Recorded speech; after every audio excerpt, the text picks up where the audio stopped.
Nah, setelah dia bunuh 100, tapi dia masih ada nih keinginan untuk bertobat. Dia datang lagi sama seorang pemuka agama lagi. Aku bisa nggak tobat?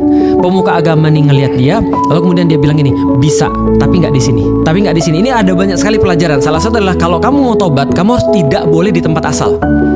Kamu harus pergi. Gak boleh di tempat asal secara geografis, secara Harus fisik apa? harus pindah. Gampang gini deh. Lu tahu teori distraksi nggak? Ya. Kalau kita mau distraksi, kita harus melakukan sesuatu yang berbeda. Benar. Nah, jadi contohnya misalnya, kalau kita tahu bahwa kita melakukan sesuatu itu ada polanya, kita harus rusak polanya untuk ganti supaya perlakuan yang berbeda, perilaku yang berbeda. Nah, itu ngerusak pola namanya. Nah, jadi kamu nggak boleh di sini, kamu harus di kota yang lain.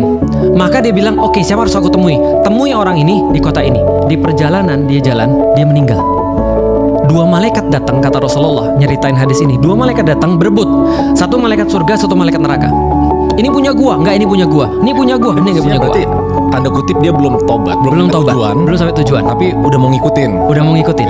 Akhirnya setelah kemudian mereka ribut berdua, ini dia masih parah nih, 100 orang udah dia bunuh, pemuka agama lagi dia bunuh. Enggak kok, dia mau tobat, tapi kan belum nyampe. Enggak, dia udah mau jalan. Datang kemudian malaikat yang diutus oleh Allah, lalu bilang gini, ukur jaraknya lebih dekat tempat pertobatan atau lebih dekat tempat dia maksiat. Ternyata dalam hadis itu dikatakan dia selangkah lebih dekat kepada tempat pertobatan, dan dia dihitung sebagai orang yang bertobat walaupun dia belum bertobat. Artinya proses lebih penting.